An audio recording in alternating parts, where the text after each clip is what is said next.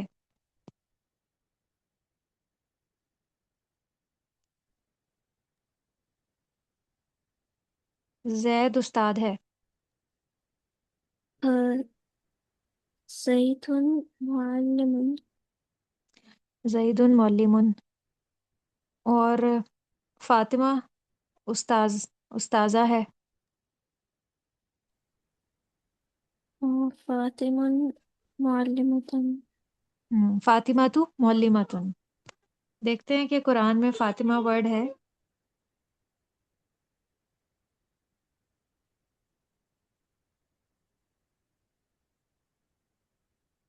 نہیں، قرآن میں یہ ورڈ نہیں ہے.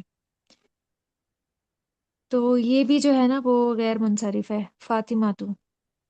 ٹھیک ہے، یہاں تک کلیئر ہے آپ کو؟ جی. چلو بس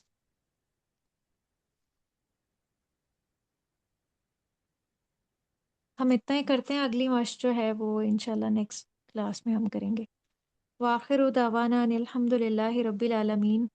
سبحانک اللہم و بحمدک، نشہد ان لا الہ الا انت، نستغفرک و نتوب الیک. والسلام علیکم ورحمۃ اللہ وبرکاتہ. وعلیکم السلام.